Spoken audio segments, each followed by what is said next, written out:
It's time for this week's episode of Brandon Sports Talk, featuring in-depth interviews from those who are trending in the world of athletics.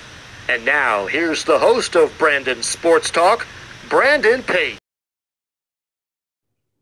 Welcome back to Brandon Sports Talk. In today's episode, I have the privilege to interview Jason Wilson, who is the Greene Central head football coach and track coach. How are you doing today?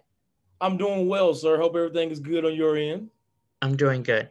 Can you talk about how you got started in coaching? Well, I always played football and I always played sports all through high school, and I played in college at North Carolina A&T. And along the way, I ran into a lot of coaches who were great mentors for me, and so it kind of started stoking that fire. And then I got to, I was able to play in college, and I felt like that's what I wanted to do. I knew I wanted to be a teacher, and so you added teacher and coach onto everything, and so that's pretty much how I got started. Just seeing the influence that some of my coaches had on me in my younger days. Where did you play at in college at? I played at North Carolina A&T. I came in as a free safety, and then I transitioned to wide receiver and played under Bill Hayes, 96 to 2000. How was your playing career at North Carolina A&T? Well, like anybody else, you wish you could have played more. You wish you could have played longer and had more snaps. But I made some great friends, had a lot of great memories. Was able to be a member of the 99 championship team. And so, I wouldn't trade it for anything in the world. So. Can you talk about what you've achieved for the football program at Greene Central? Well, only being in it 1 year. I've been here 4 years. My first 3 were under Alan Wooten, great head coach, who's now the head coach down at Havelock. But one of my biggest accomplishments, we had a very small weight room down at the field house, and I was able to move it up into a larger space and begin adding equipment. So, one of my bigger things is improving the weight lifting area and program. And now I'm full-time in the weight room. So we hope to continue to keep making strides. Last year, we had 5 guys who signed and went to go play on the collegiate level. So that's probably my 2 biggest accomplishments thus far. That's so great that you've built the weight room to be bigger so you can get more stronger. Can you talk about what you plan to accomplish and moving forward in the program? The biggest thing is getting guys to college. We want guys to be able to take their God-given talents and use it to earn scholarships and earn money to go to school so they can better themselves. Second, of course, would be, establishing a winning program where year in and year out, we're looked at and we're thought of as a program that's going to make moves and going to be in contention for first or second place in the conference. And we want to also be building young men. That's really big in our society right now. So those are my top 3 goals. No, not in that particular order, but those are the 3 goals that I think about when I think about the program. What have you done to build the culture? Put a lot of emphasis on things that I hold near and dear and that my coaches hold near and dear, and things that also when I sat down for the interview that my principal and my athletic director were like, these are things we want to see. Being on time, punctuality, a culture of respect, so that when we're at practice, the players respect us, we respect the players, and they respect each other. You just kind of go along with a no nonsense attitude about certain things. But I also want them to have fun. I want them to, feel like practice isn't a job. It's a place to go out here and have fun, be with my guys, play, run, Friday nights, Thursday nights, whatever it is.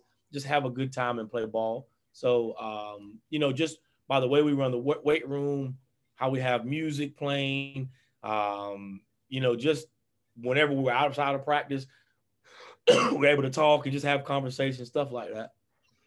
What are some of the things that you have built as traditions for Greene Central? One of the things we brought in was a turnover chain. Anytime a guy gets a turnover, sort of like how Miami does it. We kind of stole that from them a little bit. just pregame rituals, how, the way we eat, the places that we go, and different things like that. But right now, one of the biggest things is that turnover chain that goes along with that Blue Death defense that we kind of hang our hat on and go from there.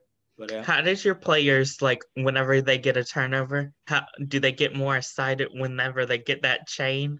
oh yeah, oh yeah. I mean, you have guys. I mean, they get the turnover and they're sprinting to the sideline because they know they. I personally try to put the chain on each one of them, and it's an exciting. The team gets rallied up, and a lot of times the crowd is sort of waiting for that moment, like, yeah, here we go. So it definitely, they definitely looking for opportunities to get the turnover, to create the turnover, so they can have a chance to put that chain on. What teams do you play in your conference? Like, I know you play ACOC and Eastern Wayne. Mm-hmm. Those ACOC and Eastern Wayne are two of our tougher non-conference opponents, especially with ACOC and Eastern Wayne being two very traditionally athletic and well coached teams. But our conference is made up of South Lenore, North Lenore, Kinston, Aden Grifton, Washington, and then West Craven. Whenever you face those opponents, what are you trying to accomplish, and like how do you prepare for those games? It's just like pretty much like any game. We want to take their strength and turn it into their weakness. We don't want them, if they're a running team, we do not want to allow them to beat us with their run game. If they're a throwing team, we want to really lock down on their receivers, put pressure on their quarterback, and take away their strength so that they're left trying to win the game with something they don't do well at, which may be throw the ball or, whatever the case may be.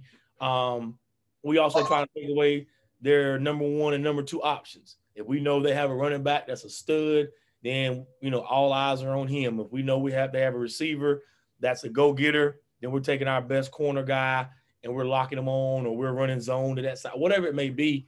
We're going to try and take away their major strength and make them beat us doing something they may not be comfortable doing. Can you talk about coaching the track team? Yeah. Luckily, here at Greene Central and most of the places where I've been, I've been able to get all of my football players who are not playing baseball to come over and run track. So during track season, we're able to do a lot of conditioning and teaching them how to run, which in turn leads to very successful track programs. Perennially, we take people to states. This will be my fourth year with track. And every year we're going to states. We're, having somebody compete at the state meet. So that's been very good.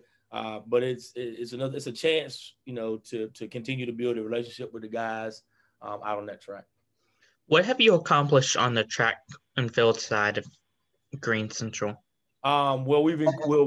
I've increased the numbers since I've been the head coach. We have increased our position. I think my first year we finished 5th in the conference track meet. The year before was 4th. Last year we were posed to really make a threat and to do some big things. And of course, we got wiped out by the COVID virus and whatnot. But just continuing to get better every year. And then, like I said, each year taking more and more runners and participants to regionals and states. What advice would you give upcoming high school athletes that are looking to play football or even track, along with upcoming high school coaches? For athletes, I would tell them, get in the weight room, learn as much as they can about their position, have their bodies already, right and working every single day to get better at whatever it is they plan on doing. Eat right, get you plenty of rest, and make sure that your grades, I will put this first, make sure that your academics are in place, because it doesn't matter how many touchdowns you score or how many medals you win. If your academics aren't in place, then it doesn't matter. To up-and-coming coaches, I always give the same advice. Learn every day. Learn every day. Don't be too proud to just be a position coach or the JV head coach or the JV offensive coordinator or whatever. Anytime you get an opportunity to better your skills, take that opportunity. And just continue to grow and learn and listen sometimes you got to sit down and listen and pick up different things. And as you go, build your own like resume, but build your own style, and then coach how you are. Where can my listeners find you at on social media along with Greene Central Football at? Gotta look it up. Our Twitter is at GCHS Ram. That's the football Twitter page. We're on Facebook, Greene Central Football, and then also for Instagram, which is we put a lot of our kids' pictures up. Anything that we the guys are doing that we feel like is top level is Greene_Central_football. So those are 3 areas you can find us at, and you'll be able to follow the Rams. Thank you again, Coach Jason, for your interview, and best of luck in this upcoming season. All right, thank you, sir. You can find Brandon Sports Talk on Facebook at Brandon Sports Talk, Instagram at Brandon Sports Talk, Twitter at Talk_Brandon, and you can find me on YouTube at Brandon Sports Talk. Don't forget to like, comment, and subscribe. Thank you again, Coach Jason, for your interview, and best of luck. All right, thank you. You've been watching Brandon Sports Talk. Please feel free to like, share, and subscribe to Brandon Sports Talk on social media and on YouTube.